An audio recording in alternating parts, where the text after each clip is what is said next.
Greetings to you all, and welcome to today's teaching. Leviticus 18 is often reduced to a chapter about sexual rules. But symbolically, the chapter is about boundaries, alignment, order, discernment, and what happens when things that were never meant to be joined become joined. In many ways, Leviticus 18 asks, what belongs in the house? And equally important, what does not belong in the house? This is why it comes immediately after the Day of Atonement. Because once the house has been restored,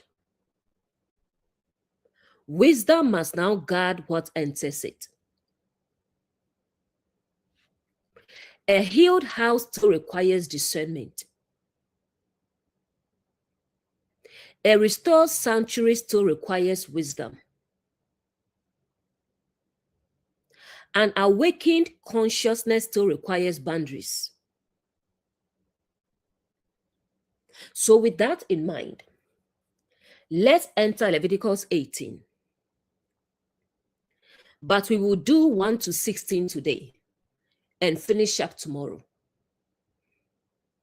So let's begin. Leviticus 18 verse 1. And the Lord spake unto Moses, saying, at first glance, this seems like a simple introductory verse. But after everything we've seen in Leviticus, even this opening statement carries significance. Notice that the source of instruction remains the same. The Lord speaks. Moses receives. Moses will transmit. The people will respond. The pattern hasn't changed. This is important because Leviticus 18 is not introducing a new God, a new principle, or a new agenda. The same voice that guided the sanctuary, the altar, the cleansing, and the restoration now speaks about relationships and boundaries. This is important. Many people unconsciously separate spiritual life from everyday life. They think God cares about worship, but not relationships. God cares about rituals, but not daily choices. Leviticus refuses that separation. The same wisdom that restores the sanctuary now addresses how life is lived. Next, the Lord speaks to Moses. Again, Moses receives first. Moses represents revelation, awareness, higher understanding, or insight. Before anything changes externally, awareness comes first. Awareness always comes before transformation. Now a new section begins. And once again, it begins with awareness. Next, Speak unto the children of Israel. Most people read this simply as an ethnic or historical reference. But if we stay consistent with the symbolic language we've been uncovering throughout Scripture, a deeper layer emerges. Remember, Jacob wrestled with the man throughout the night. The struggle ended at daybreak. And after the struggle, his name was changed from Jacob to Israel. A name change in Scripture often represents a change in consciousness, a change in identity, a change in awareness, a change in how one sees reality. Jacob represents the struggling consciousness, the divided consciousness, the consciousness wrestling with truth. Israel represents the consciousness that has passed through the struggle and emerged transformed, awakened, aligned, and seen differently. It's an awakening. In other words, being born again.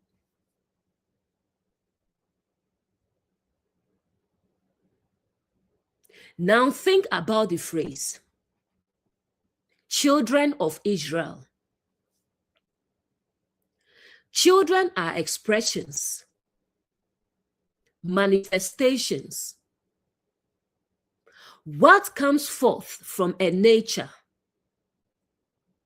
What proceeds from a source? Just as children of light are expressions of light, children of wisdom are expressions of wisdom. Children of the kingdom are expressions of the kingdom. Children of Israel can be understood symbolically as what flows from awakened consciousness or what is produced by transformed awareness. It represents the thoughts, actions, relationships, choices, and expressions that emerge from that awakened awareness. This makes the opening of the chapter incredibly powerful. God is not merely speaking to a nation. He is speaking to what emerges from awakened consciousness. He is speaking to the expressions that flow from a restored house. He is speaking to the manifestations of transformed awareness. What did Jesus say? Except a man be born again, he cannot see the kingdom of God.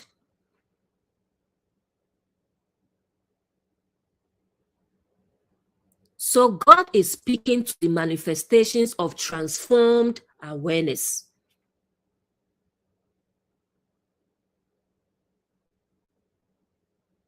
The Exodus is about awakening. It's about being born again. That's what it's about. Scripture is about consciousness. Scripture is not about fear-based religion. No. It's about awakening. It's about being born again.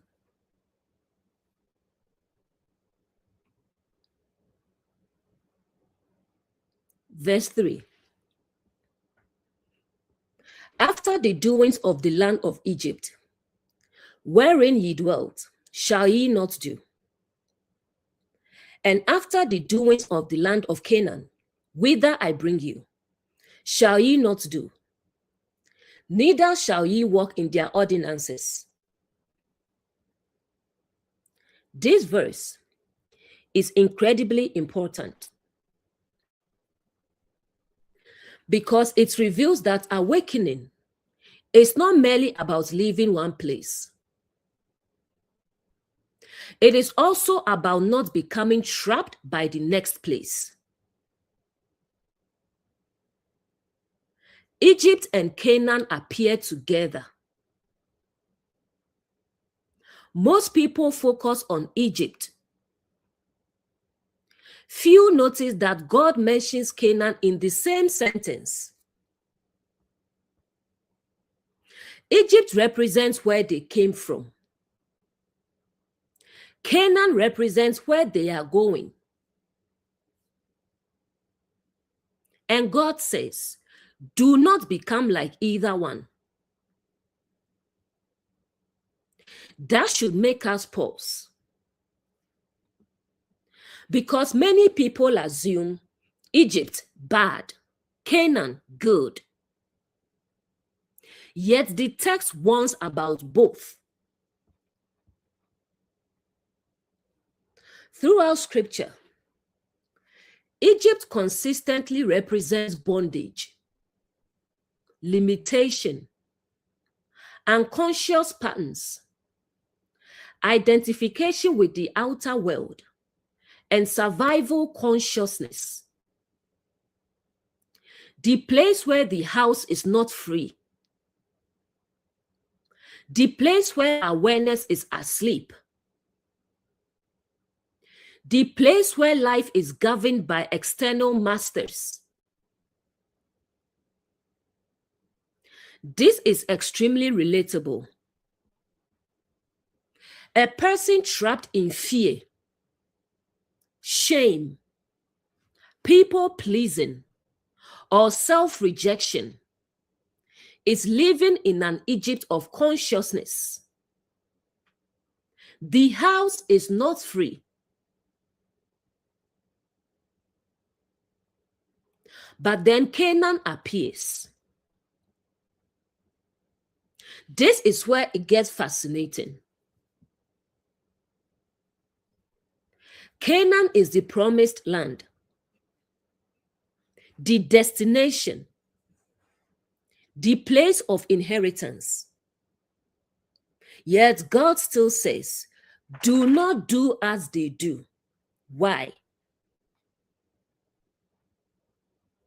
Because a new environment does not automatically create awakened consciousness. You can leave Egypt physically and still carry Egypt internally. And you can arrive in Canaan physically and still become unconscious there too. The issue is not geography. The issue is consciousness.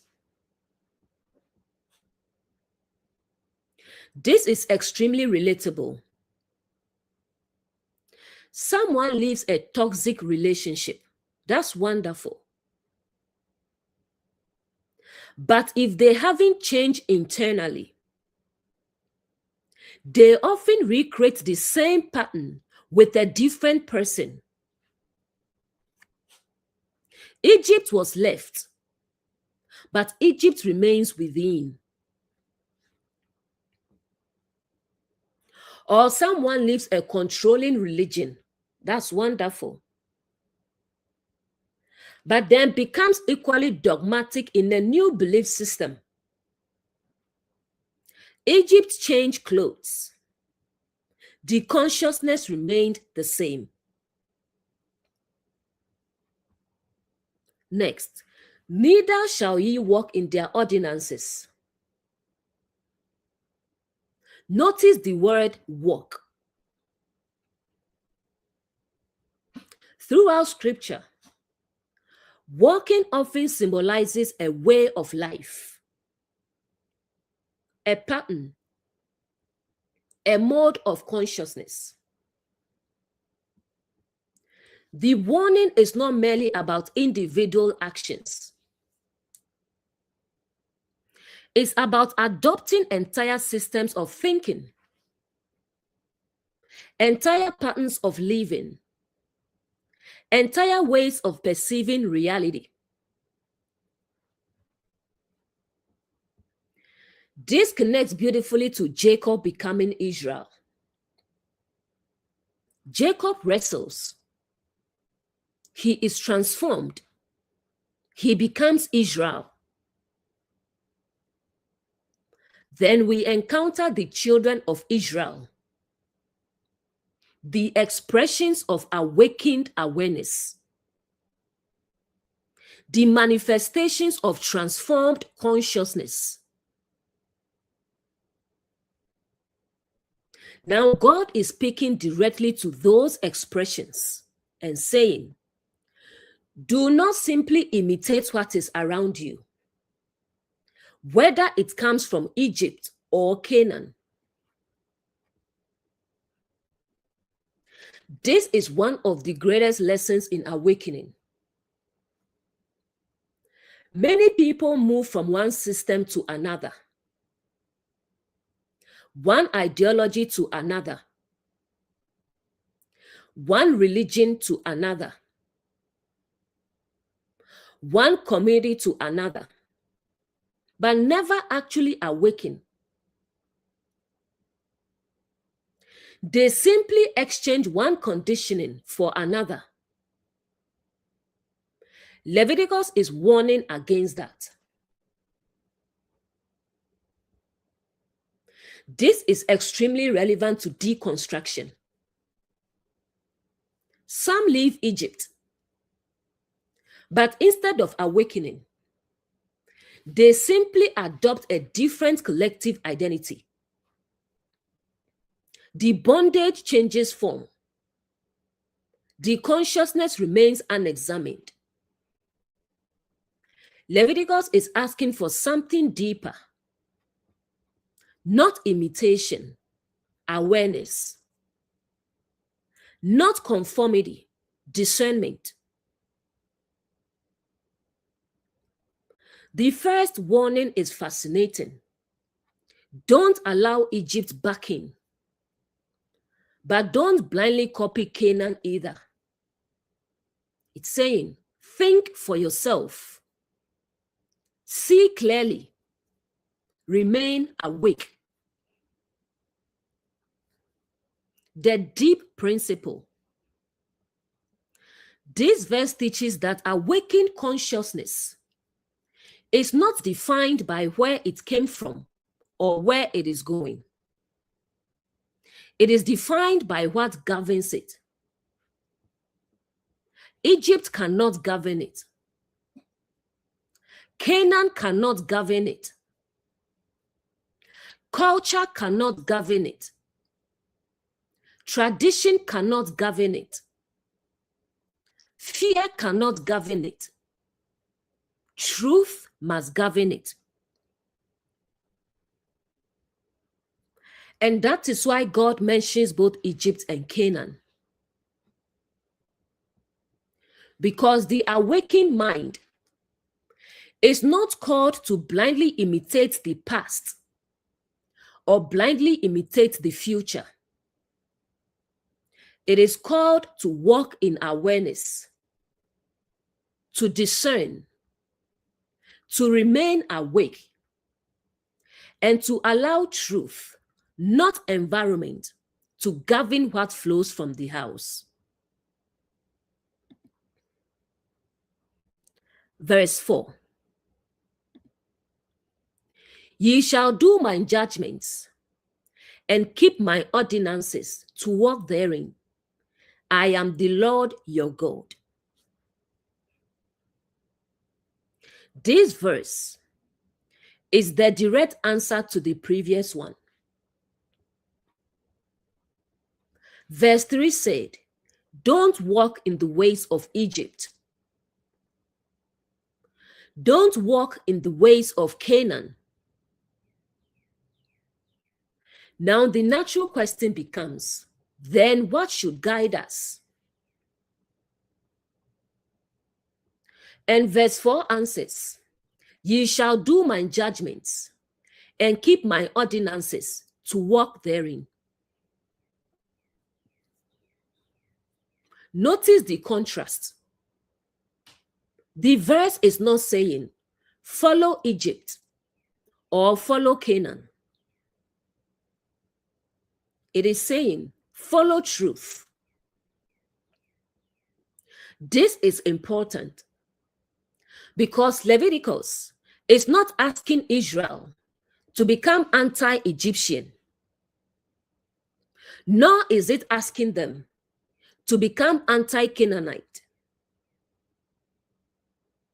It is asking them to become aligned. This is extremely relatable. Many people define themselves by opposition. I'm not like them. I'm not part of that group. I left that belief system. But awakening is not merely leaving something.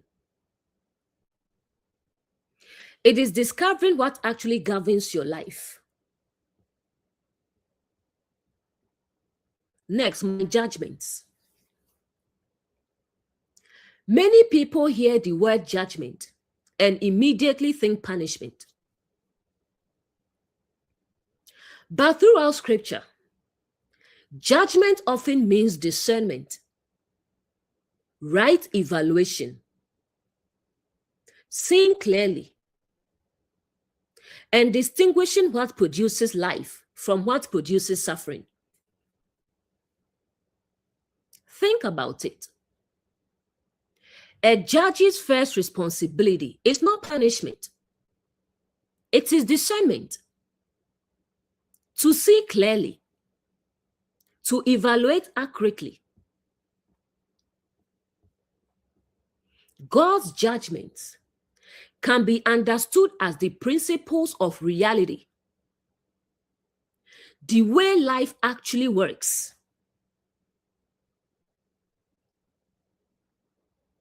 Next, keep my ordinances. An ordinance is a pattern,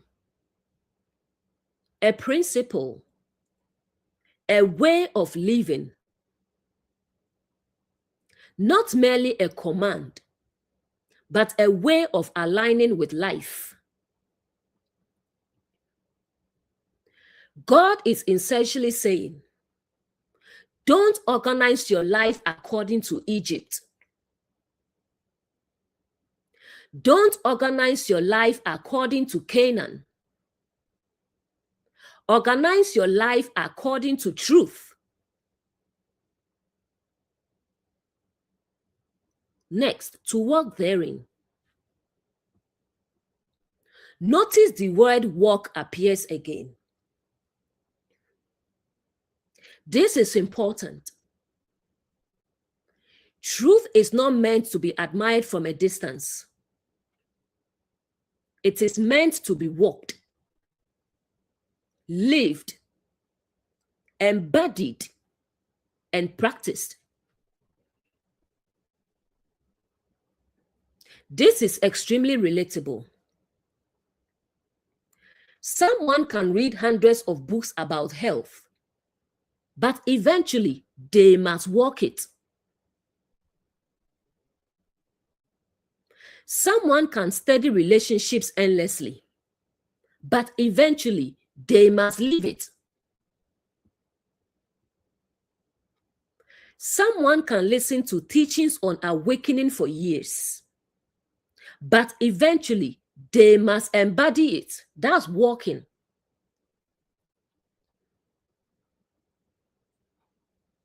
I am the Lord your God. The chapter repeats this phrase. Why? Because every instruction is anchored in identity, not fear, not coercion, but identity. If Israel represents awakened awareness, and the children of Israel represent the expressions that flow from awakened awareness, then this verse becomes incredibly powerful. The source is speaking to the expressions of awakened consciousness and saying, let truth govern what flows from you. Not culture, not tradition, not popular opinion, not collective conditioning, but truth. This is extremely relevant today. Many people are unconsciously governed by social media, political tribes, religious tribes, cultural expectations, and fear of rejection. Leviticus asks a different question. What is actually true? Not what is popular. Not what does my group say. Truth itself becomes the standard.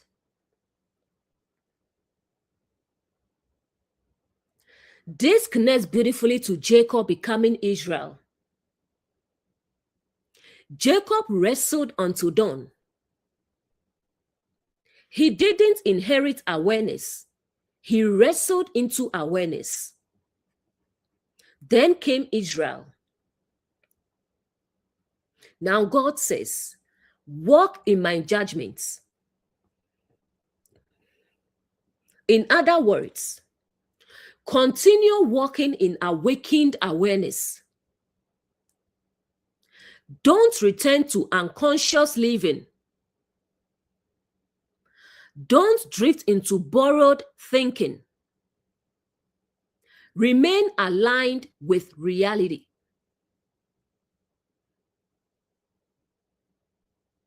The deep principle. This verse teaches that freedom from Egypt is not enough. Arrival in Canaan is not enough. The question is, what governs the house?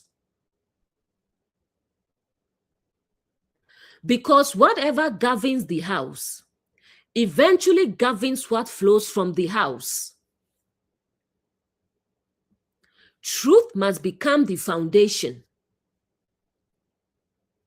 Discernment must become the guide. Awareness must become the walk.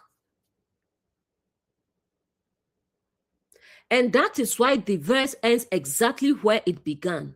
I am the Lord your God. Remember the source. Remember the center. Remember the mercy seat. Remember what restored the house. Because when truth governs the house, what flows from the house begins to reflect awakened consciousness itself.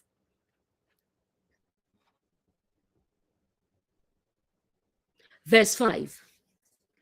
Ye shall therefore keep my statutes and my judgments, which if a man do, he shall live in them. I am the Lord. This is one of the most important verses in Leviticus. And it is a verse that Paul later quotes in his letters. Most people read it as obey these rules and God will reward you. But if we stay within the pattern we've been uncovering, something much deeper appears. He shall live in them. Notice what the verse does not say. It does not say, he shall die for them. It does not say, he shall suffer through them. It does not say, he shall endure them. It says, he shall live in them. This is a huge clue. Because the purpose of these principles is life, not burden, not oppression, not fear, but life. This connects beautifully to Leviticus 17. Leviticus 17 kept bringing us back to one theme: life. The life of the flesh is in the blood. Now, immediately afterward, Leviticus 18 says, he shall live in them. The flow is intentional. Life is still the focus. What does it mean to live in them? This is profound. Notice it doesn't say memorize them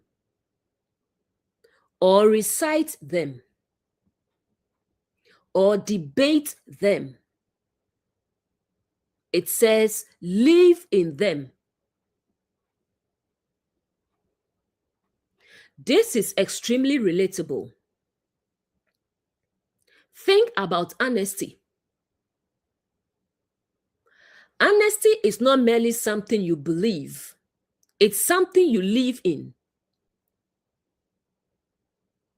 Think about integrity.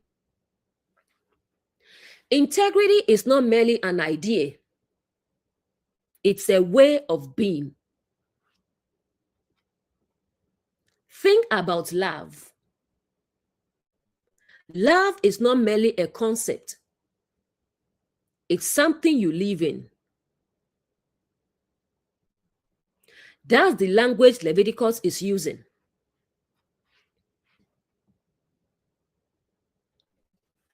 The statutes and judgments again.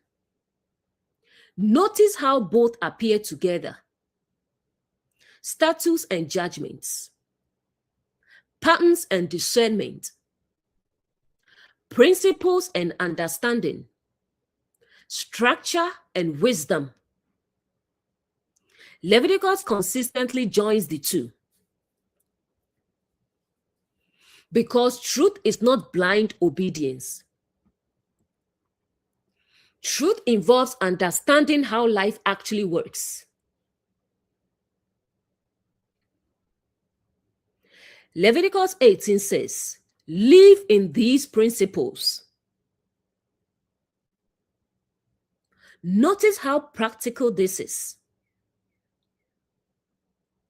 These are not abstract theological ideas. They are principles for living. This is where Paul is often misunderstood. Paul quotes this verse, and many people assume Paul was attacking the Torah. But look carefully at the verse itself. The purpose is life. Paul's argument repeatedly revolves around the same issue. When Paul said, we are no longer under law, but under grace, many read it as Paul is saying, throw the law away. Jesus came to fulfill it. But Jesus himself said, I came to fulfill the law.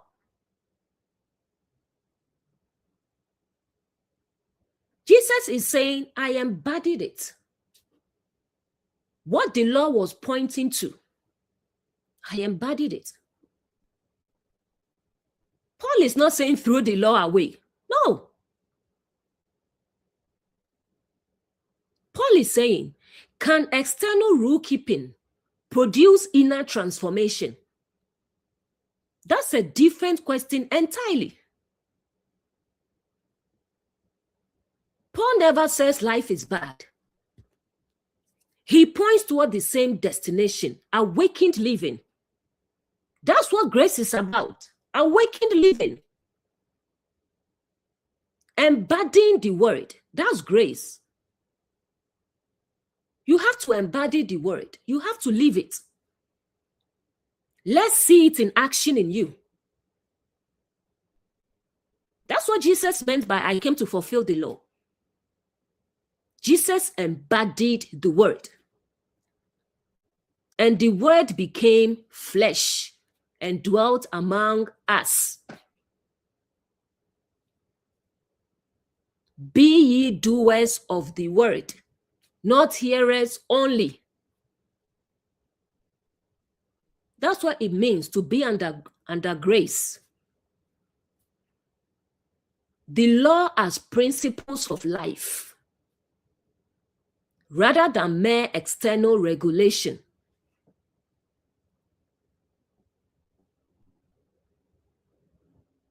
This connects beautifully to Jesus. Think about Jesus' teaching. He repeatedly brings people back to life. Not merely compliance, life. He said things like, the Sabbath was made for man. The tree is known by its fruit. I came that they might have life. The emphasis remains consistent, life.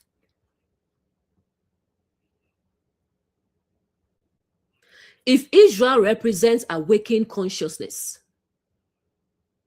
and the children of Israel represents what flows from awakened consciousness, then this verse becomes, the expressions of awakened consciousness shall live through these principles. Not merely know them, live them, embody them, express them.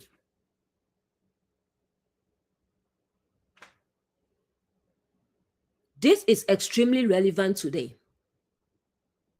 Many people collect information, books, videos, podcasts, teachings, but information alone does not transform the house.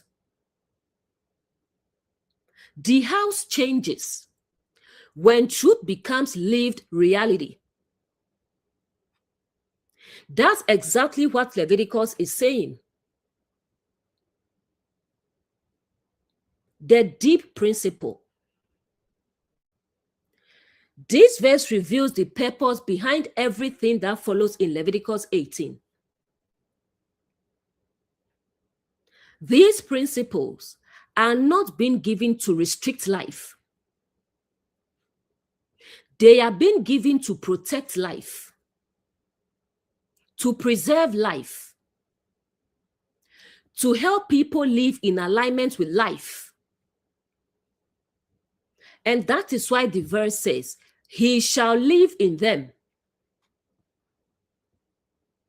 Because genuine truth is not meant to sit on a shelf, not meant to remain in a book, not meant to remain in a sermon. Truth becomes complete when it becomes life. The restored house lives in it. The awakened consciousness lives in it. The children of Israel, the expressions of awakened awareness, live in it. And that is the foundation upon which the rest of Leviticus 18 will now unfold.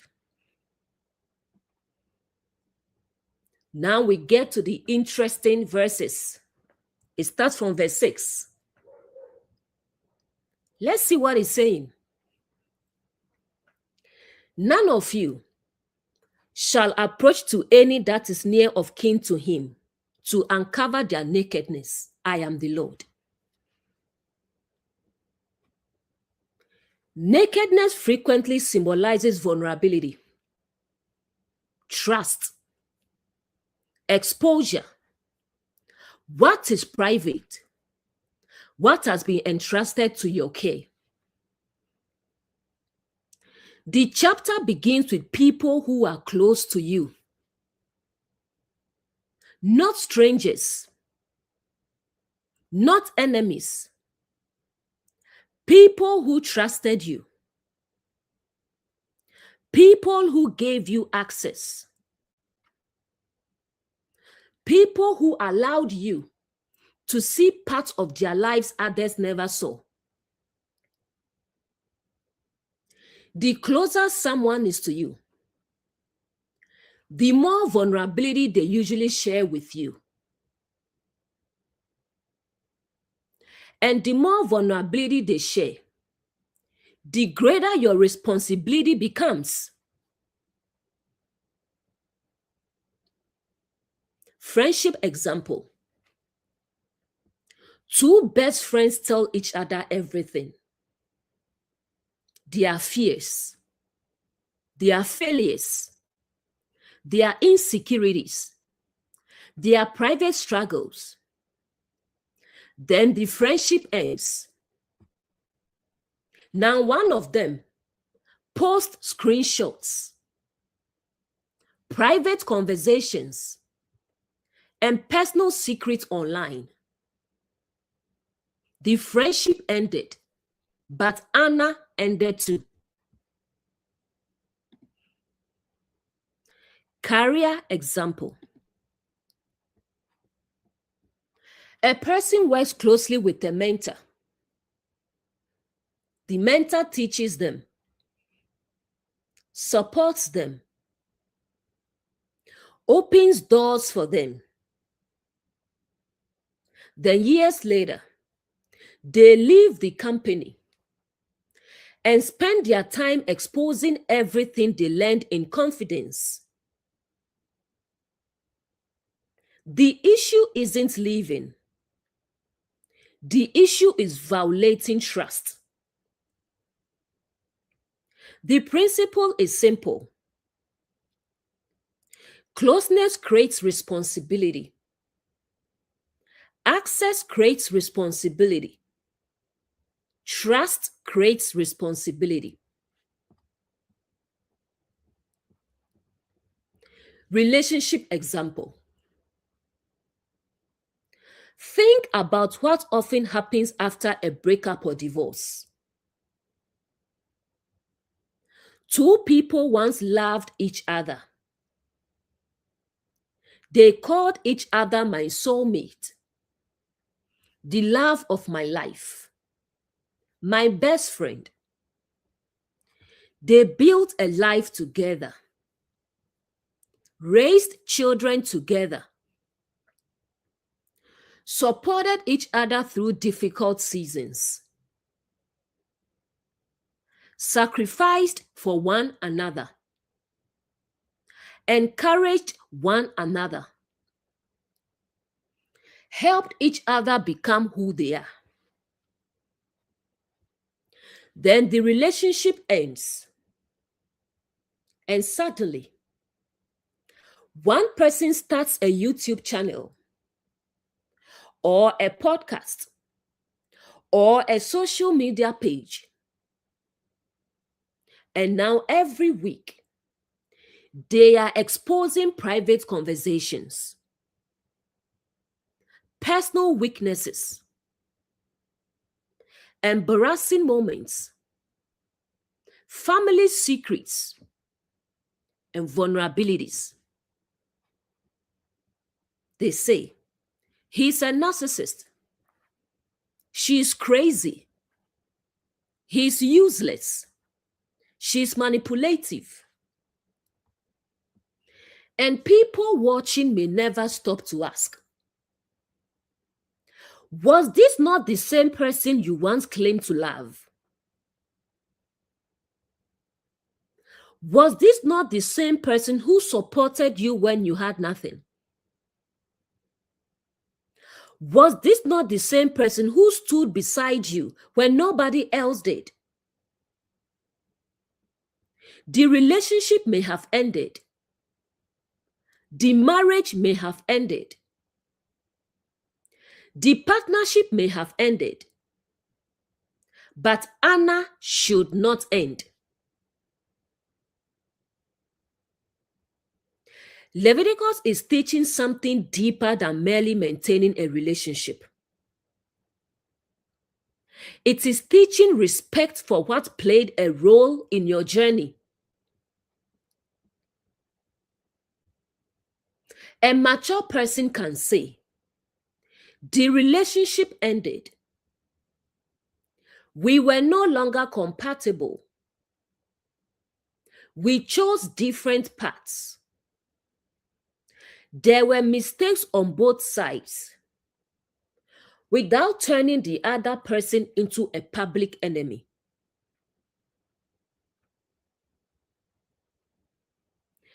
Leviticus is teaching that healthy consciousness learns how to move forward without dishonoring the people, relationships, and seasons that contributed to its growth. Because growth without gratitude often becomes bitterness wearing the mask of wisdom.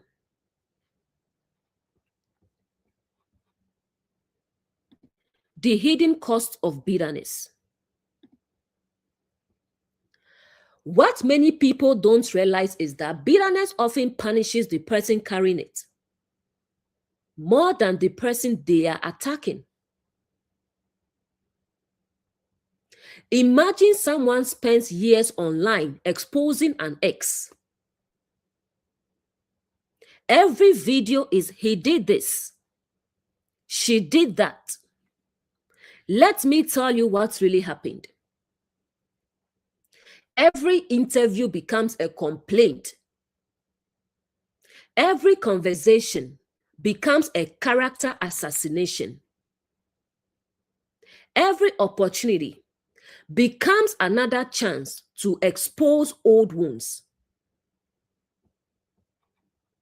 What they often fail to see is that other people are watching. Potential friends are watching. Potential business partners are watching. Potential spouses are watching. And many of them are thinking, if this is how they talk about someone they once loved, what will they say about me if our relationship ends? If they expose their ex's weaknesses, secrets, and vulnerabilities, why would I trust them with mine?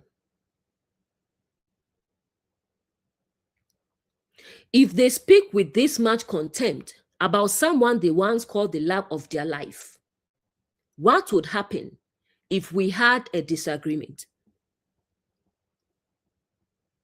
Without realizing it, bitterness becomes a warning sign. The person believes they are exposing their former partner, but often they are exposing themselves. They are revealing how they process pain, how they handle disappointment, how they respond to conflict, how they treat people after a relationship ends. A mature person understands that a relationship can end without honor ending. You can tell the truth, establish boundaries, acknowledge them, walk away, acknowledge harm, without turning someone's life into a public spectacle. This is one reason wisdom protects dignity. Not only for the other person, for you. Because the way you speak about former seasons tells future people what they can expect from you. A healed person may say, "We were not meant to continue together. I learned valuable lessons. I wish them well." A bitter person often remains emotionally tied to a relationship long after it has ended. The relationship is over, but the resentment keeps it alive. Leviticus repeatedly teaches us, release what no longer belongs in the house. Do not carry it forever. Do not build your identity around it. Do not make it your ministry. Because bitterness has a way of locking the door to future blessings, while keeping your attention fixed on a chapter that has already ended.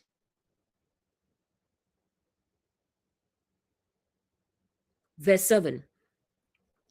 The nakedness of thy father, or the nakedness of thy mother, shalt thou not uncover.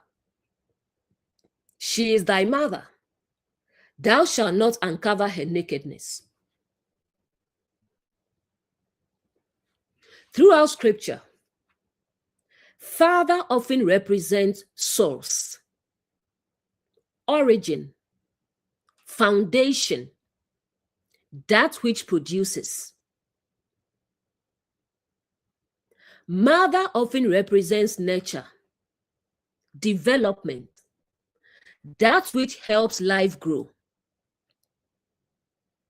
Nakedness frequently symbolizes vulnerability, trust, exposure, what is private, or what has been entrusted to your care. The verse is not merely discussing physical nakedness. It is discussing how we handle the vulnerabilities of those who helped shape us. The principle becomes, do not weaponize the vulnerabilities of your foundations. Family example. Many children grow up seeing the weaknesses of their parents. Parents are human. They make mistakes. They struggle. They fail. They have flaws. The question becomes, what do you do with that knowledge? Some people spend their lives exposing and humiliating their parents. Others acknowledge the flaws while still recognizing, these are the people who helped bring me into the world.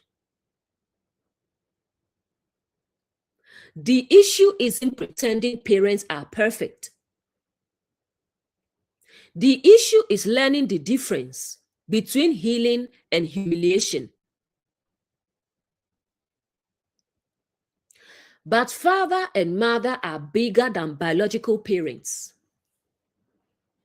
They represent origins, foundations, sources, anything that helped produce what exists today.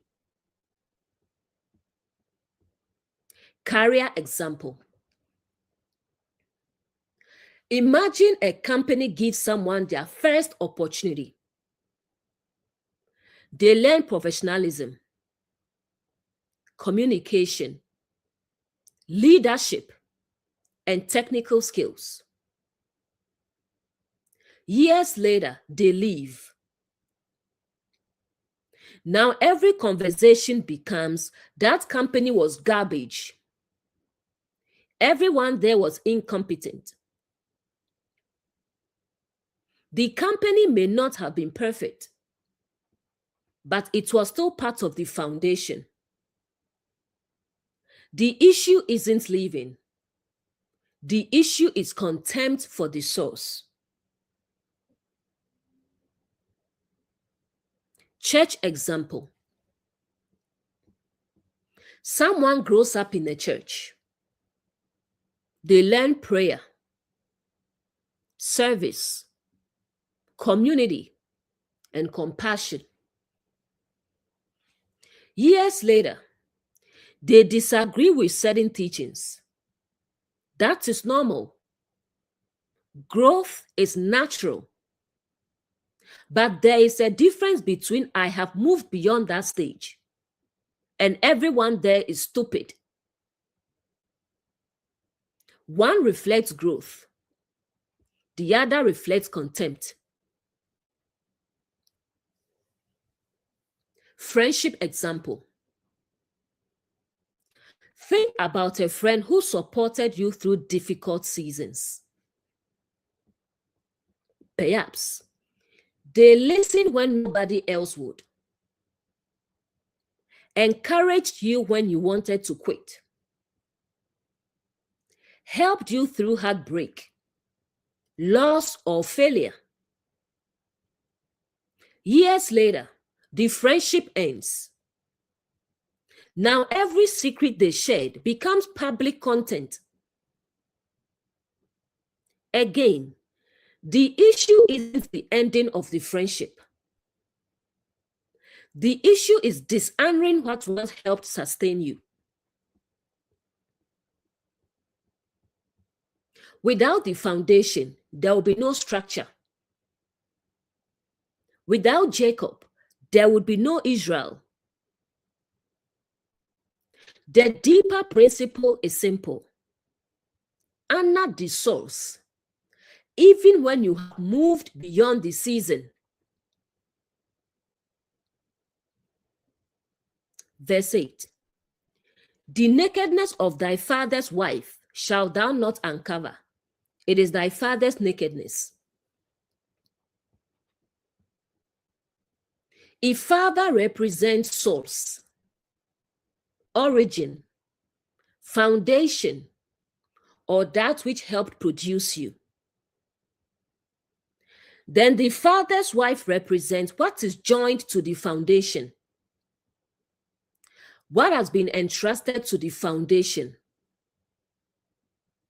relationships connected to the source,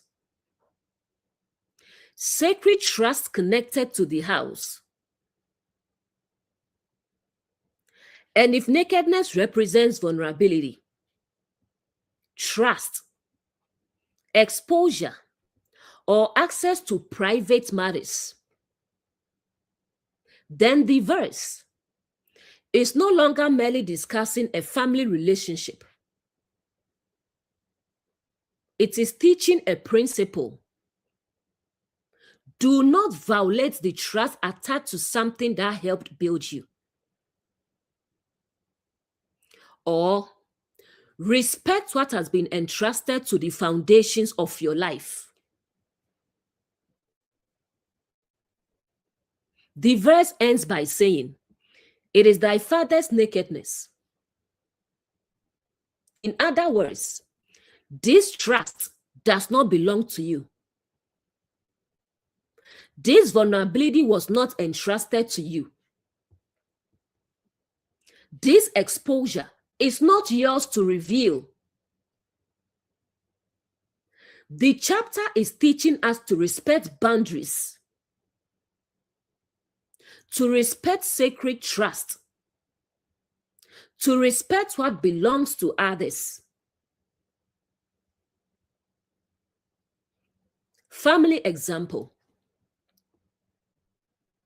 Imagine a child grows up hearing private conversations between parents.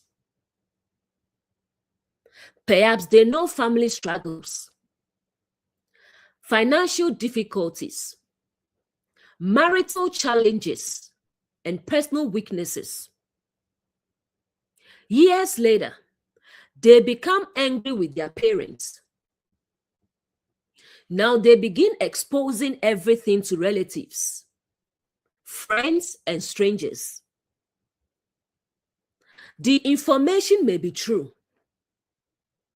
but truth and wisdom are not always the same thing. The issue is not whether the information is accurate. The issue is whether it was entrusted to them to expose. The chapter asks, what do you do with access that came through relationship? Marriage example. Two people marry. They share everything. Dreams, fears, weaknesses, failures, embarrassing moments, private struggles. Then the marriage ends. Now one person starts making videos, posting screenshots, sharing private conversations, exposing vulnerabilities. People watching often think, if this is how they treat someone they once called the love of their life, how would they treat me? The marriage ended, but Anna should not have ended. The relationship changed, but dignity should remain. Friendship example. A best friend knows things nobody else knows. They know your fears, your insecurities, your mistakes, and your struggles. Years later, the friendship ends. Now every confidence becomes content. Every secret becomes ammunition. Every vulnerable moment becomes public entertainment. The friendship ended, but trust was still violated. Career example. Imagine a company gives someone their first opportunity. A manager mentors them. A team trains them. Leaders invest in them. As a result, they gain access to internal discussions, company weaknesses, confidential information, and private challenges. Years later, they leave. Now they spend years exposing everything they learned while inside. Again, the issue isn't leaving. People leave jobs all the time. The issue is violating trust. The issue is weaponizing access.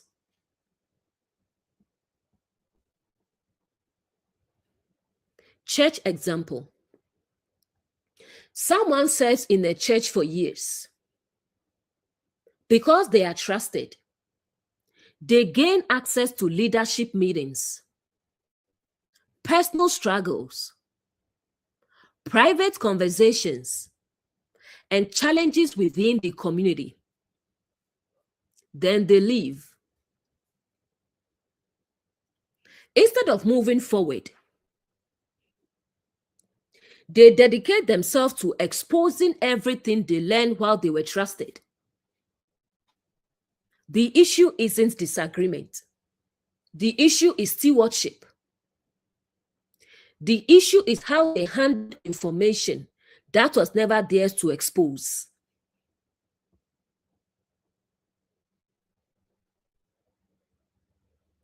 The deep principle. This verse teaches that not everything you know belongs to you. Not everything you see belongs to the public. Not everything entrusted to you should be exposed. The greater the relationship, the greater the responsibility. The greater the access, the greater the stewardship. Awakened consciousness understands something many people forget. Access is a privilege, not a weapon. And that is why the verse says, "It is thy father's nakedness." Because some vulnerabilities belong to relationships that are not yours to expose. Some trusts are not yours to violate. Some boundaries exist to protect the integrity of the house. A restored house remains healthy when it honors trust long after the season that created the trust has ended.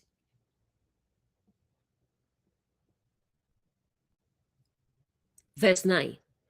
The nakedness of thy sister, the daughter of thy father, or daughter of thy mother, whether she be born at home or born abroad, even their nakedness thou shalt not uncover. If father represents source, origin or foundation, and mother represents nurture, development or growth, then a sister represents someone who grew alongside you, someone who shared part of your journey, someone who knows your story, someone who witnessed your struggles and victories, someone who understands parts of your life that outsiders never saw. And if nakedness represents vulnerability, trust, exposure, what is private, or what has been entrusted to your care, then the verse is teaching a powerful principle.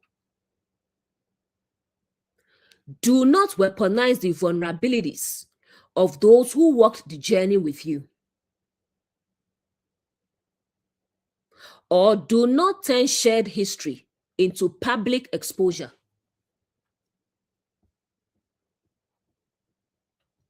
Whether born at home or born abroad. This is an interesting detail. The verse goes out of its way to say, whether she be born at home or born abroad. The principle remains the same. The trust remains the same. The responsibility remains the same. Whether someone grew up beside you from childhood or entered your life later, if trust was established, honor is still required. The chapter is teaching that stewardship is not determined by how long someone was in your life. It is determined by how much trust existed within the relationship. Family example. Brothers and sisters often know things nobody else knows. They know childhood mistakes, embarrassing moments, family struggles, insecurities, fears, and painful experiences.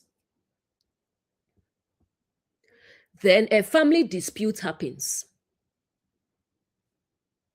Perhaps there is an inheritance disagreement, a conflict over property, a disagreement between relatives. Suddenly, years of private information becomes public. Family secrets are exposed. Embarrassing stories are shared. Weaknesses are discussed with strangers. The issue isn't the disagreement. Families disagree all the time. The issue is turning shared history into a weapon.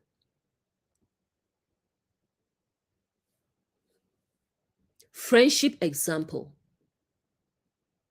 Many people have witnessed this. Two best friends spend years together. They call each other my sister, my brother, my best friend. They know each other's fears, failures, dreams, insecurities, and private struggles. Then the friendship ends. Now screenshots are posted. Voice notes are shared. Private conversations become public content.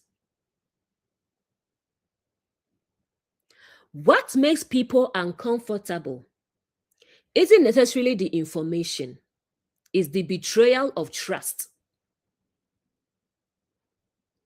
People watching often think, if they can do this to their best friend, what would they do to me? The friendship ended, but Anna should not have ended. Relationship example. A couple shares years of life together. They know each other's weaknesses, fears, insecurities, and private struggles. The relationship ends. Now every vulnerability becomes content. Every private conversation becomes a story.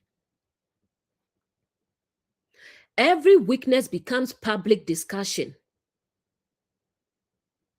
Again, the issue isn't the breakup. The issue is taking what was entrusted to you and using it against the person who entrusted it. The relationship may be over, but dignity should remain.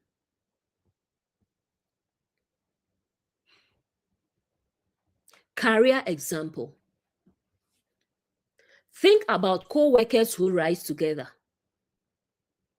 They start at the same company, learn together, struggle together, support one another.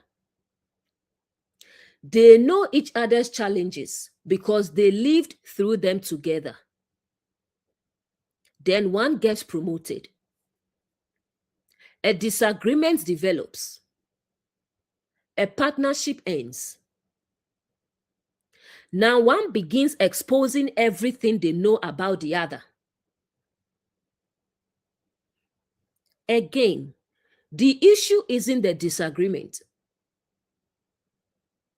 The issue is violating trust that was built through shared experience.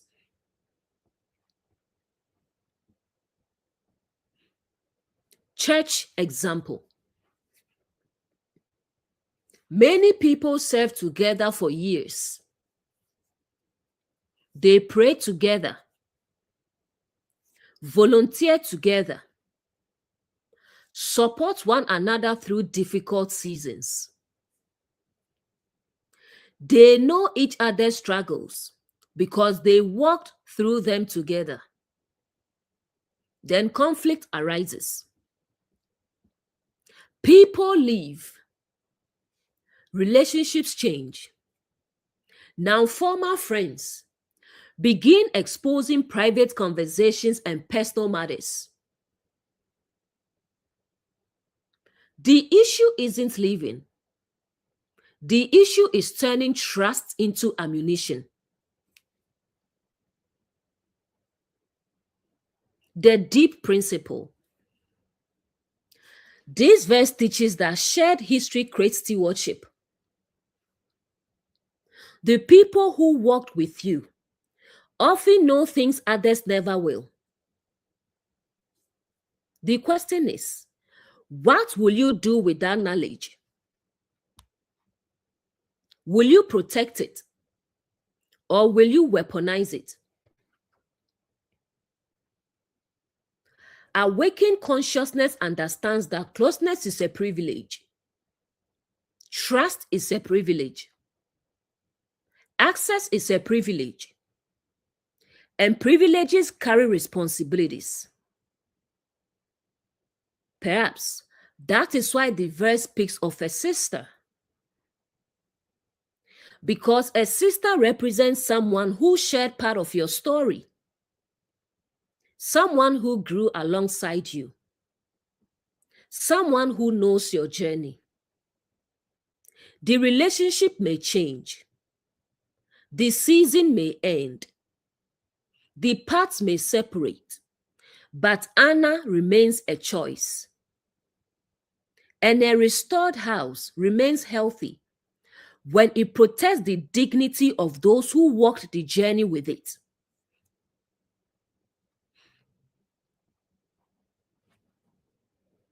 Verse 10.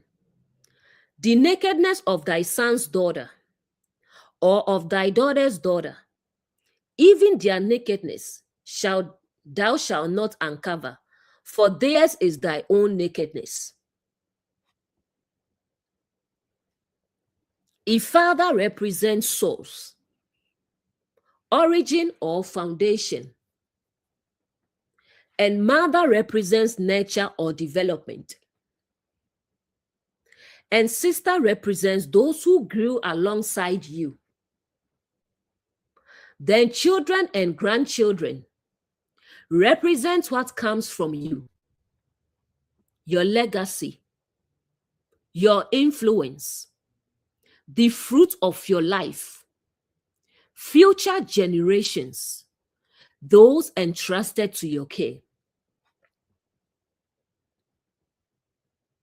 And if nakedness represents vulnerability, trust, exposure, what is private, or what has been entrusted to you, then this verse introduces a new principle.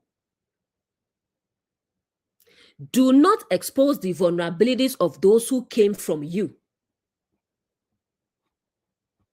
or protect the dignity of those entrusted to your care. Notice the reason given. For theirs is thy own nakedness. That is a profound statement. Because the verse is teaching that what affects them affects you. Their story is connected to your story. Their dignity is connected to your dignity. Their wounds are connected to your stewardship. The fruit remains connected to the tree. The legacy remains connected to the source.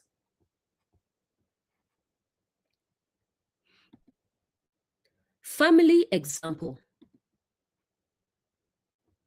Many parents spend years exposing their children to friends, to relatives, to co-workers, to family friends, even to complete strangers.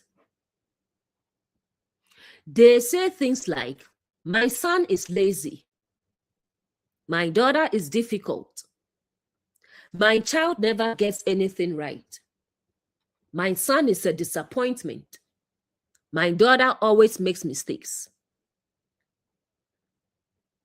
Meanwhile, the people listening also have children. Their children have flaws. Their children make mistakes. Their children struggle, but they don't expose them. Why? Because they understand something. When you constantly shame your child, you are not only exposing the child, you are exposing the house. You are exposing your stewardship. You are exposing the environment that helped shape them. The child is not separate from the story. The child is part of the story. That does not mean children are perfect. Far from it. Everyone has weaknesses. Everyone makes mistakes. But there is a difference between correction and humiliation. Correction seeks growth. Humiliation seeks exposure. And many children grow up remembering not the correction, but the shame. What many parents fail to realize is that public humiliation often creates distance rather than closeness. The child learns, I am not safe here. And over time, trust disappears. Communication disappears. Vulnerability disappears. Then years later, the parent wonders, why don't my children talk to me anymore? The relationship did not break in a single day. It broke through repeated violations of trust.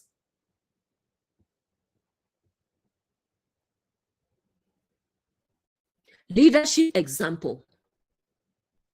Think about a teacher, a mentor, a coach, a leader. They help someone grow, guide them, train them, invest in them. Then the student makes mistakes.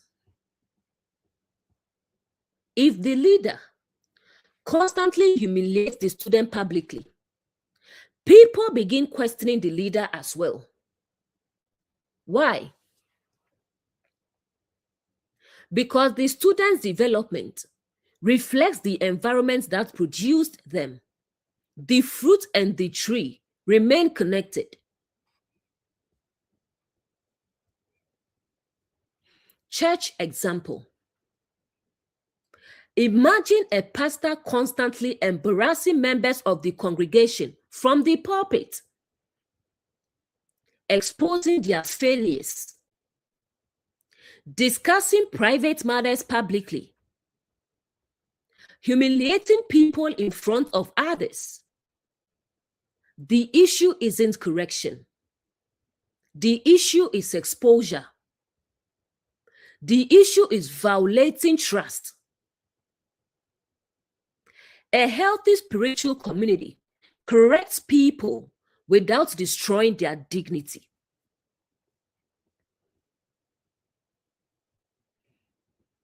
Career example. Imagine a manager who constantly humiliates employees. Every mistake becomes public. Every failure becomes public entertainment. Every weakness becomes office gossip. Soon, employees stop sharing struggles. Stop asking questions. Stop trusting leadership. Because people grow best where dignity is protected. The deep principle. This verse teaches that what comes from you is connected to you, your children, your students, your employees, your mentees, your community, your legacy. The question is, how do you handle the vulnerabilities of those entrusted to your care? Do you protect them or do you expose them? Do you guide them or do you humiliate them? Awakened consciousness understands something many people forget. The weaknesses of those entrusted to you are not opportunities for public exposure. They are opportunities for wisdom, for guidance, for correction, for growth.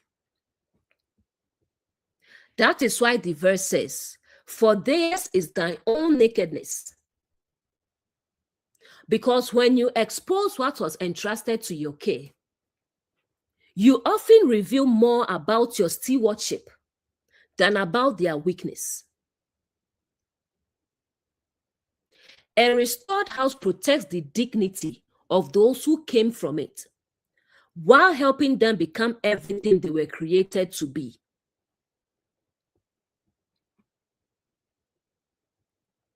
Verse 11.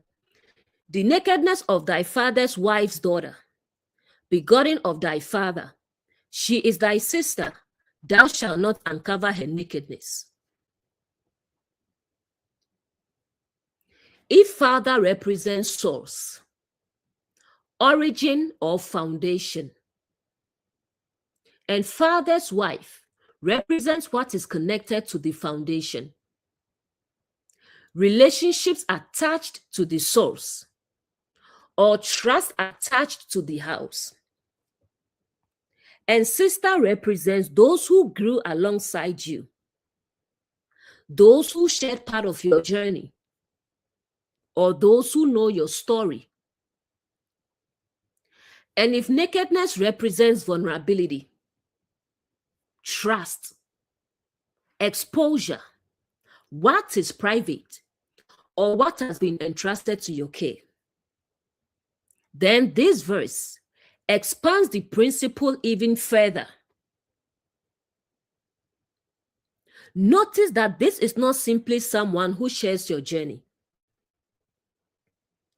This is someone connected to your journey through relationships that existed before you.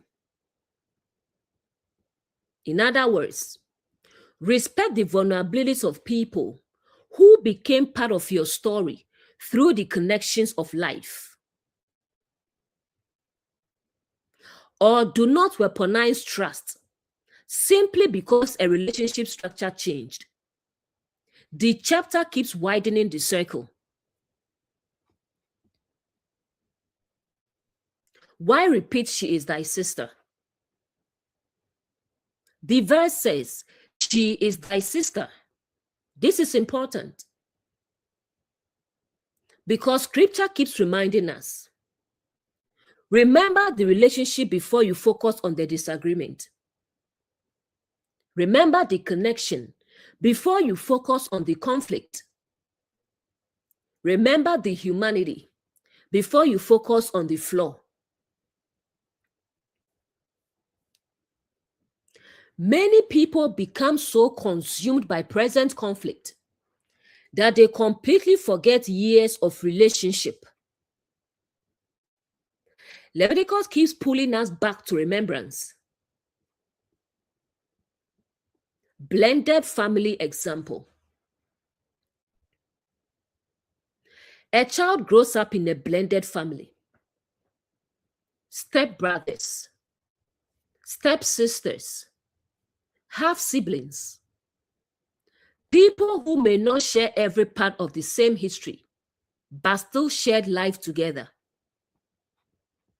They celebrate holidays together, share meals together, experience life together, know things outsiders never know. Then years later, a family conflict develops, an inheritance dispute, a disagreement, a misunderstanding. Suddenly, private stories become public. Family secrets become ammunition. Past vulnerabilities become weapons. The issue is not the disagreement. The issue is taking access that came through relationship and using it to wound.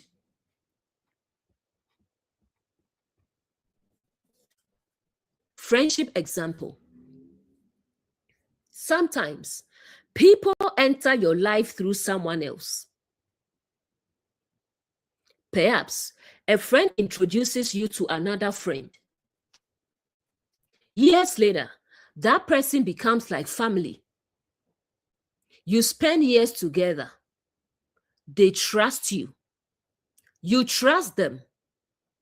Then a conflict arises. Now everything they once shared becomes public content. The chapter asks, was the trust only valuable while the friendship benefited you?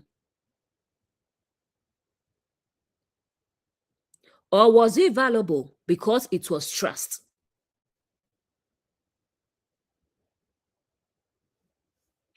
Marriage example. Think about in-laws, extended family, people who become part of your life because of a marriage. Over time, they trust you. You become part of family gatherings, part of private conversations, part of difficult seasons. Then the marriage ends. Many people begin exposing everything they learned about the family. The issue is not that the marriage ended. The issue is treating trust as if it expires when a relationship changes. Leviticus is teaching that Anna should survive the ending of a season. Church example. This happens frequently in spiritual communities. Someone joins a church. Because of trust, they gain access to personal struggles, leadership challenges, private conversations, and difficult situations. Years later, they leave. Now they expose everything they learned. The issue is not departure. The issue is stewardship. The trust existed because relationship existed. The relationship may have changed, but integrity should remain.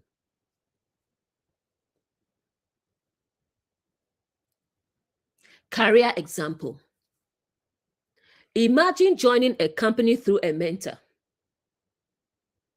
Because of that relationship, you gain access to leadership discussions, company struggles, and private challenges. You were welcomed into rooms because trust existed. Years later, you leave. Now you expose everything you learned. Again, the issue isn't leaving. The issue is violating trust that was never yours to own. The access came through relationship. The relationship created responsibility.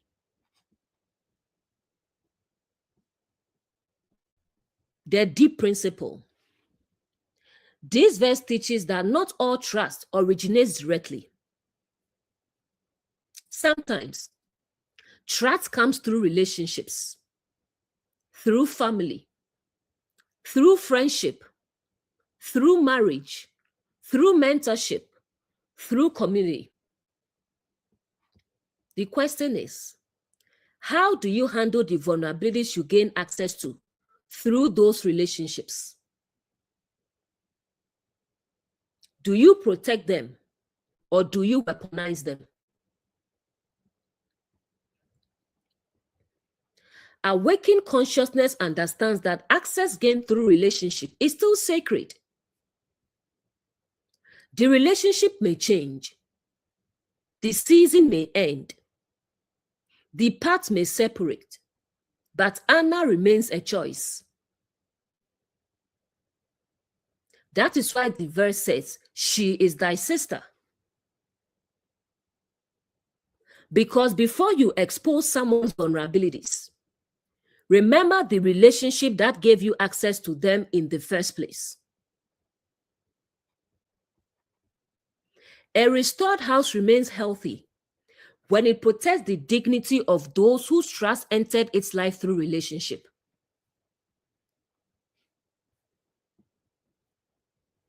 Verse 12. Thou shalt not uncover the nakedness of thy father's sister. She is thy father's near kinswoman. If father represents source, origin, or foundation, and father's sister represents those connected to your foundation, people who were part of the environment that helped shape you, people who contributed to the house before you arrived, or those whose lives are intertwined with your origins. And if nakedness represents vulnerability, trust, exposure, private matters, or information entrusted to your care, then this verse introduces another layer to the principle. Honor the vulnerabilities of those connected to your foundations, or do not expose the people who helped build the environment that helped build you. The chapter continues expanding outward. We began with your foundations, then those connected to the foundations, then those who grew alongside you. Now we move to those who were part of the larger structure surrounding the foundation itself. She is thy father's near kinswoman. Notice the reason given. The verse doesn't focus on her accomplishments, her failures, her strengths, or her weaknesses. It focuses on relationship, connection, kinship. The chapter keeps reminding us, remember the relationship before you expose the vulnerability. Remember the contribution before you focus on the flaw. Remember the humanity before you focus on the mistake. Family example. Many people have an aunt, uncle, or older relative who played a role in their upbringing. Perhaps they babysat you, supported your parents, helped during difficult seasons, provided guidance, contributed to the family in ways you didn't fully appreciate until later. Like everyone else, they are imperfect. They have flaws, weaknesses, mistakes, and private struggles. The question becomes, what do you do with that knowledge? Many people spend years exposing the flaws of relatives while forgetting the role those same relatives played in helping the family survive difficult seasons. The issue is not acknowledging flaws. The issue is reducing a person's entire contribution to their weaknesses. This is very relatable in many families. An aunt may have helped raise children. An uncle may have paid school fees. A relative may have opened their home when times were difficult. Years later, a disagreement occurs. Suddenly, all anyone talks about are the person's weaknesses. Their mistakes become public discussion. Their struggles become gossip. Their failures become entertainment. What gets forgotten is that the same person being exposed may have been one of the people who helped hold the family together during difficult times. The chapter calls us to remember the whole story, not just the flaw. Friendship example. Sometimes friends support us during seasons when nobody else does. They may lend money, provide encouragement, help us through loss, support us through hardship. Years later, the friendship ends. Now the person's weaknesses become the main topic of conversation. What gets forgotten is the contribution. The chapter reminds us not to let present disappointment erase past value.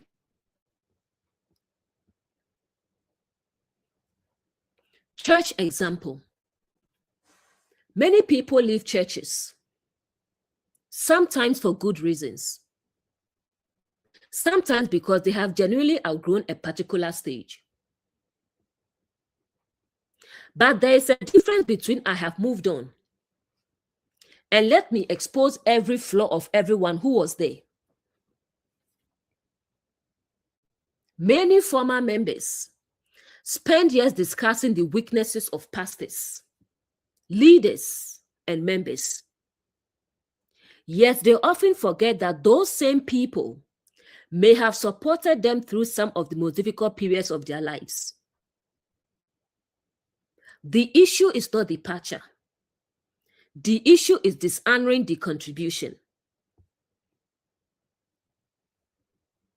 Career example. Think about a former manager. Perhaps they weren't perfect. Most managers aren't. Maybe they made mistakes. Maybe they had weaknesses. But they also hired you, trained you, gave you opportunities, believed in you when others didn't. Years later, many people focus only on the flaws. The chapter invites us to remember the entire picture, to acknowledge imperfection without erasing contribution. The deep principle.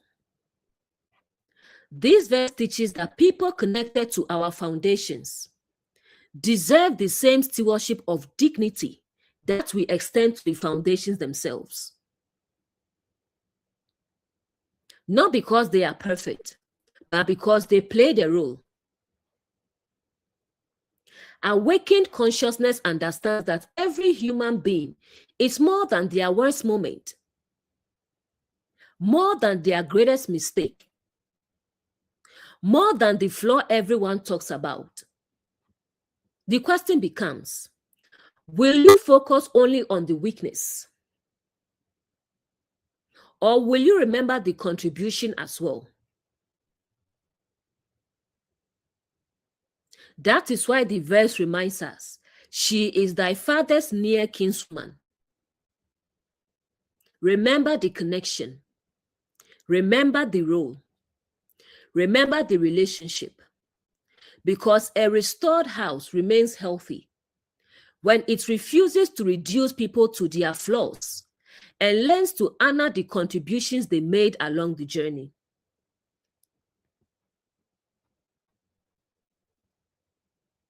Verse 13. Thou shalt not uncover the nakedness of thy mother's sister, for she is thy mother's near kinswoman. If mother represents nature, development, growth, support, or that which helps life mature, and the mother sister represents people connected to what nurtured you, those who contributed to your growth, those who supported the environment that supported you, or those who helped sustain the house. And if nakedness represents vulnerability, trust, exposure, private matters, or information entrusted to your care, then the principle becomes, honor the vulnerabilities of those who contributed to your growth.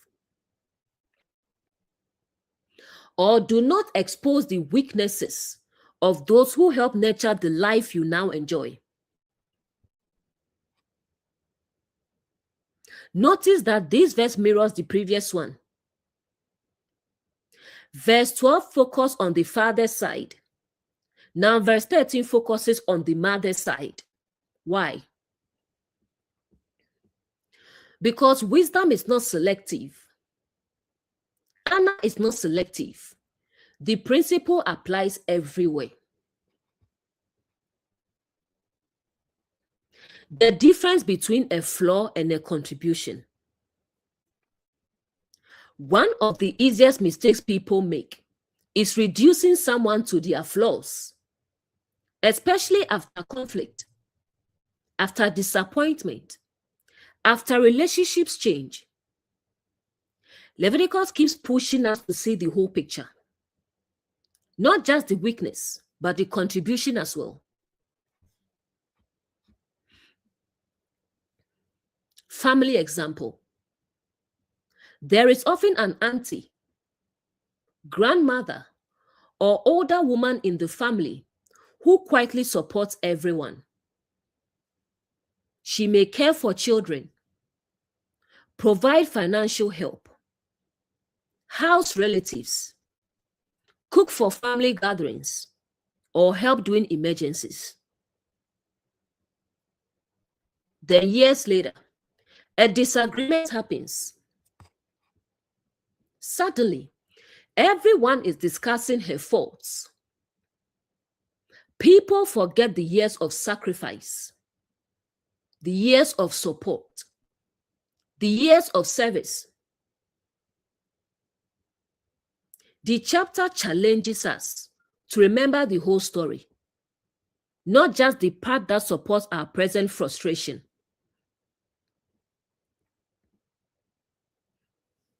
Friendship example. Think about a friend who stood beside you during a difficult season. Perhaps when you were unemployed, heartbroken, grieving, or struggling financially. They listened, encouraged, supported. Years later, the friendship ends. Now their weaknesses become the focus. The chapter asks, have you forgotten what they contributed simply because the season changed?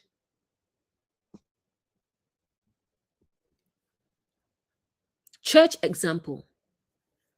Many people leave churches and later focus exclusively on what was wrong.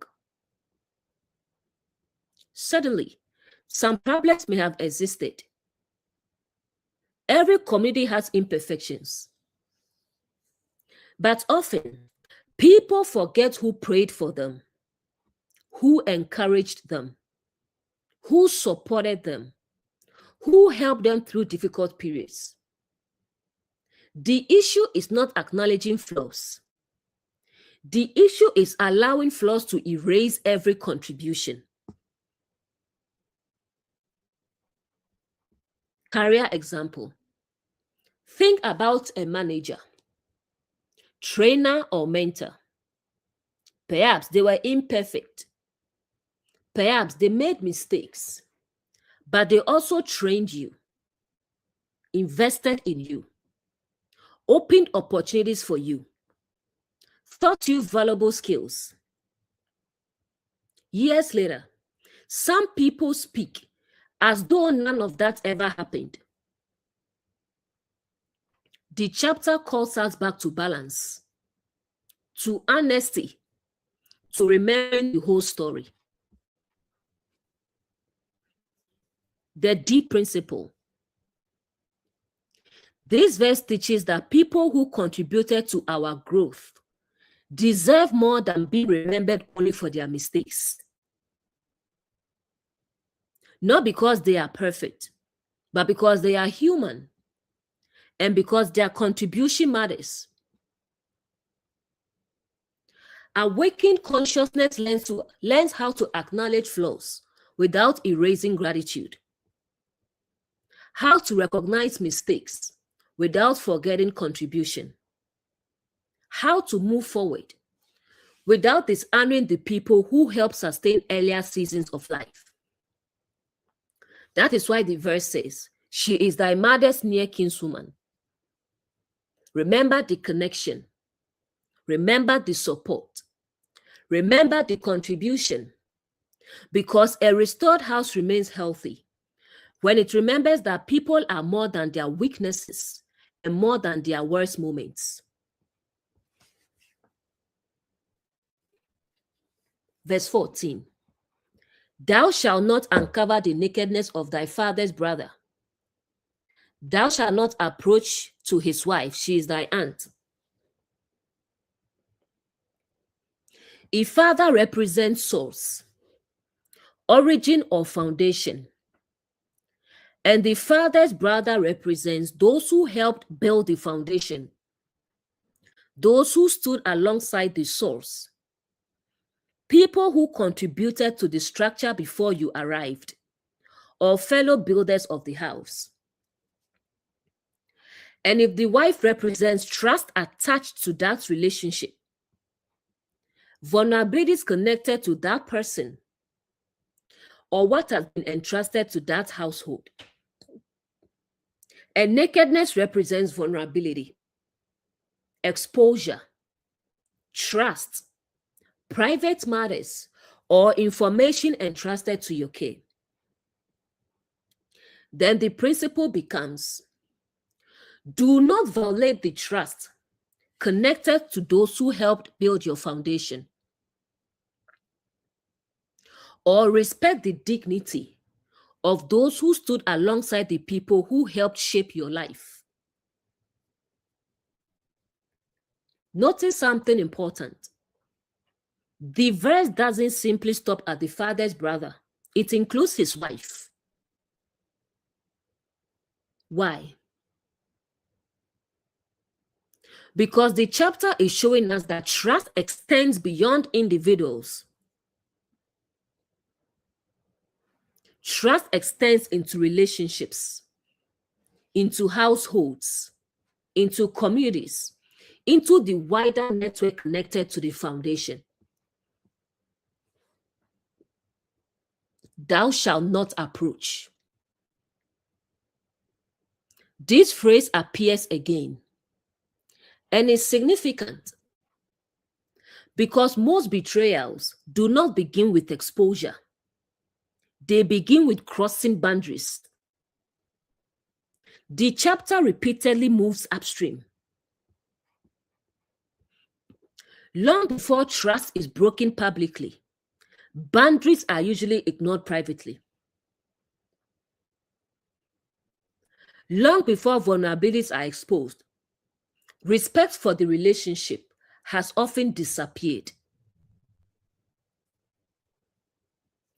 Leviticus keeps teaching, protect the boundary before you create the wound. Family example. This is very common in many families. An uncle may have helped raise nieces and nephews. He may have supported the extended family for years. Then a conflict happens, perhaps over money, property, inheritance, or a misunderstanding. Suddenly, years of contribution disappear from the conversation. Now, all anyone talks about are his faults. The chapter asks us, have you forgotten everything they built because of one disagreement? Friendship example. Think about someone who stood beside your friend group for years. Perhaps they organized events, supported others, encouraged people during hard times. Then conflict develops. Now people begin discussing private struggles and weaknesses. The friendship may have changed, but that doesn't make exposure honorable.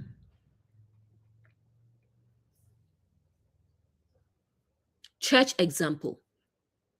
A church leader, elder, or volunteer may spend years serving a community, helping people, supporting families, encouraging growth. Then one mistake or disagreement happens.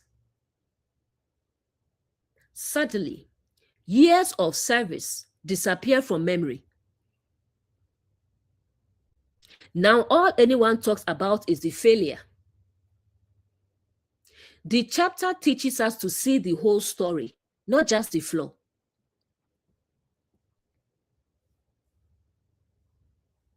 Career example. Imagine a senior employee who helped train dozens of people. Perhaps they weren't perfect, no leader is. But they invested years helping others grow. Then conflict develops. Now people begin exposing every weakness they have. The chapter reminds us that contribution still matters, even when imperfections are present. The deep principle. This verse teaches that we should not allow present conflict to erase past contribution. Not because people are perfect, but because people are more than their flaws. Awakened consciousness learns how to acknowledge mistakes without reducing a person's entire life to those mistakes. It learns how to establish boundaries without dishonoring dignity. It learns how to tell the truth without weaponizing vulnerability. Perhaps that is why the verse expands from the father's brother to his wife as well. Because trust doesn't exist in isolation. Relationships create networks of responsibility. And a restored house remains healthy when it honors the dignity of those who helped build it, even when disagreement, disappointment, or conflict enters the story.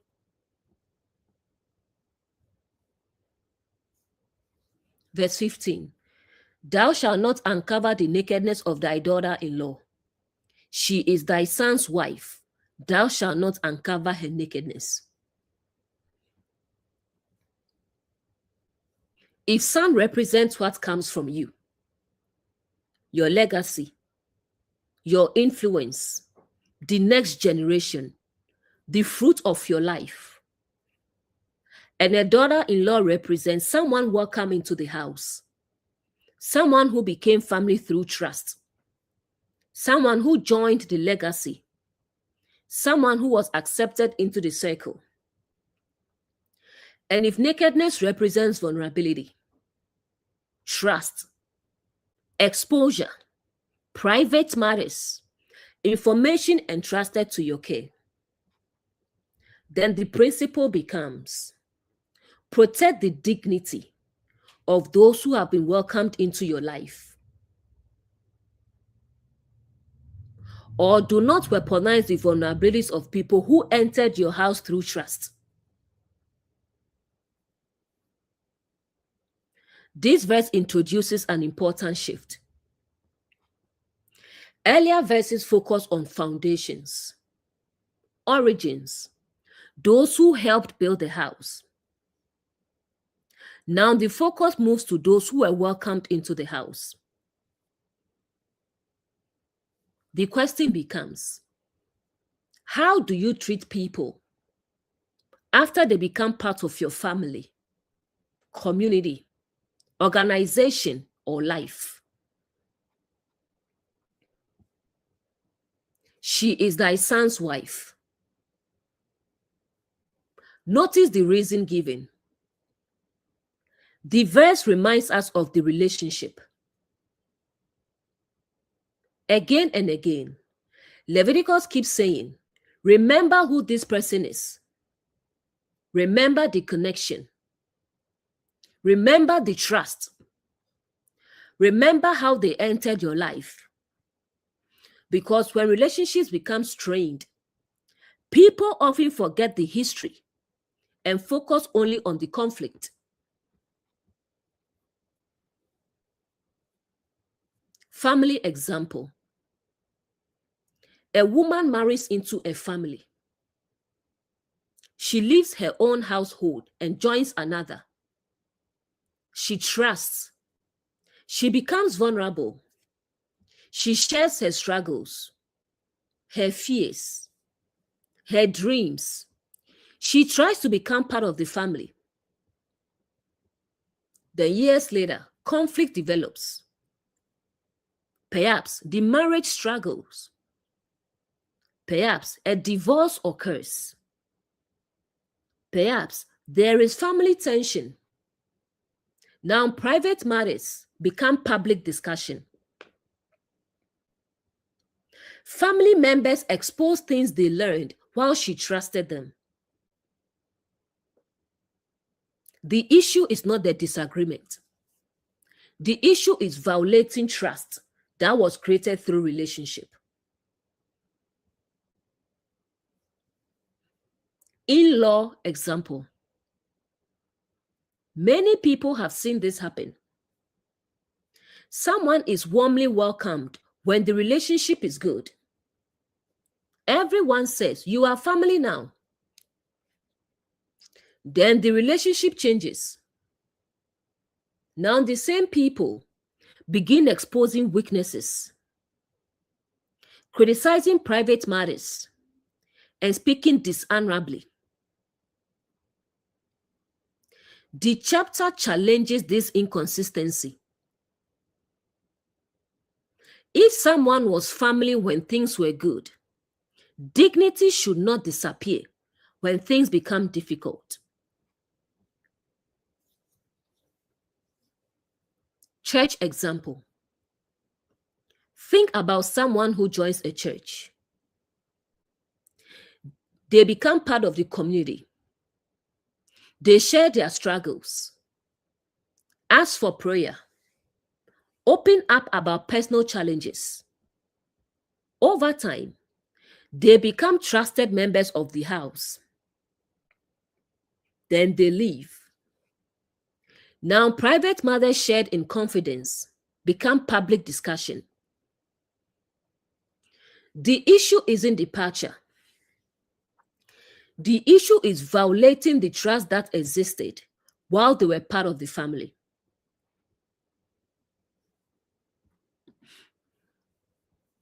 Career example. Imagine a company hires someone and says, "Welcome to the team." The employee trusts leadership, shares ideas, discusses challenges, works through weaknesses. Years later, they leave. Now, former leaders discuss their private struggles with others. Most people instinctively recognize that something is wrong because trust was extended under the assumption of protection. Friendship example. A close friend is introduced into your circle. Over time, they become like family. They share personal struggles, private experiences, deep vulnerabilities. Then the friendship changes. Now those same vulnerabilities become topics of conversation. Again, the issue isn't the ending of the friendship. The issue is the betrayal of trust.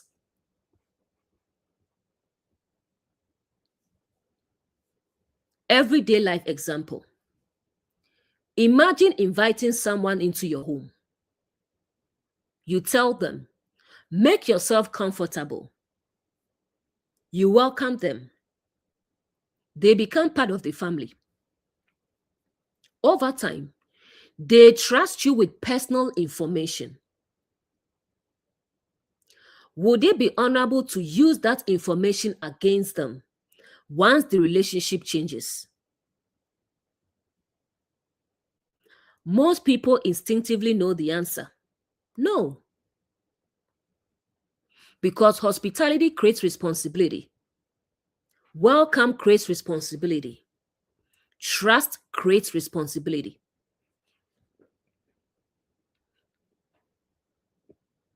The deep principle. This verse teaches that being welcomed into the house should increase protection, not increase exposure. The closer someone becomes to the family, the more carefully their dignity should be handled. Awakened consciousness understands that trust is sacred. Whether the person entered through marriage, friendship, community, work, mentorship, or faith, the principle remains the same. The relationship may change. The season may end. The paths may separate. But dignity should remain protected. That is why the verse says, "She is thy son's wife." Remember how she entered the house. Remember the trust that was extended. Remember the humanity behind the relationship. Because a restored house is not measured by how it treats people when they arrive. It is measured by how it treats them when relationships become difficult. And a healthy house protects the dignity of those it once welcomed within its walls.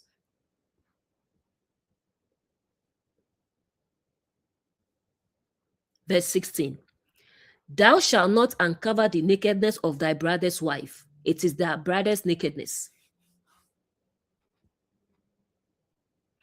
If brother represents someone who walks alongside you, a peer, a companion on the journey, or someone who shares part of your story, and a brother's wife represents trust attached to your brother's life, relationships connected to those closest to you, or vulnerabilities that became visible because of your connection to someone else.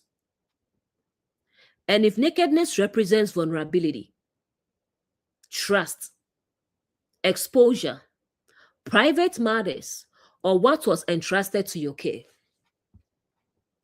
then the principle becomes, do not violate trust that came through someone else's trust. Or just because you have access does not mean you have ownership. This verse introduces one of the most important lessons in relationships. Not all access belongs to you. Sometimes you know things because someone trusted you enough to let you into their circle. That access is a privilege, not a weapon. It is thy brother's nakedness. This phrase is powerful. Notice what the verse says. It does not say it is your nakedness. It says it is thy brother's nakedness. In other words, the trust belongs to someone else. The vulnerability belongs to someone else. The story belongs to someone else. You may know it, but it is not yours to expose. This principle applies far beyond family relationships. Family example. Imagine two brothers grow up together. One brother marries. Over the years, the family becomes close. Private matters are discussed. Struggles are shared. Challenges become known. Then conflict arises. Now family members begin discussing private matters that were only known because trust existed. The issue isn't the conflict. The issue is forgetting that some information was never theirs to expose. Friendship example. A close friend introduces you to someone important in their life. Perhaps a spouse, a partner, a family member, or another trusted friend. Over time, you become part of the circle. You hear private struggles. You learn personal details. You gain access. Then the friendship ends. Now everything you learned becomes public conversation. The chapter reminds us, access is not ownership. Just because you know something does not mean it belongs to you.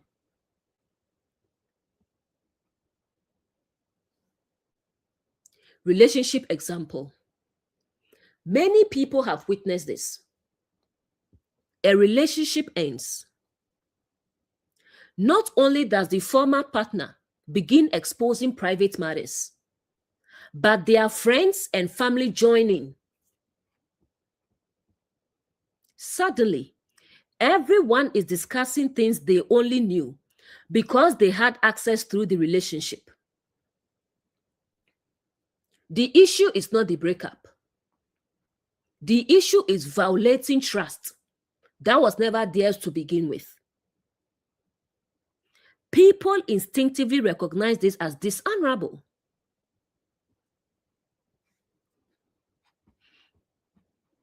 Church example. Someone serves closely with leadership. Because of that proximity, they gain access to private conversations, personal struggles, leadership challenges. Years later, they leave. Now they expose everything they learned. What they fail to realize is that much of what they know was entrusted to them because relationship existed. The information was never theirs to weaponize.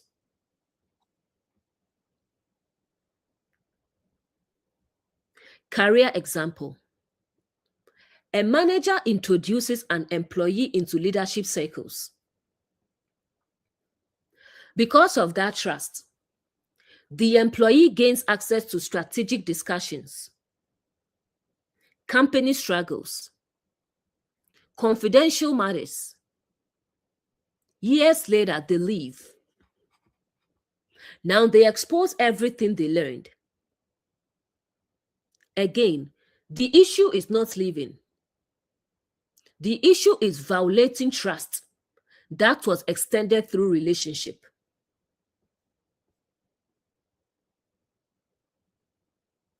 Everyday life example. Imagine a friend invites you into their home. You become close to their family. You learn things outsiders never know. Years later, the friendship changes. Would it be honorable to take everything you learned and share it publicly? Most people immediately recognize the answer, no. Because the information was entrusted to you through relationship.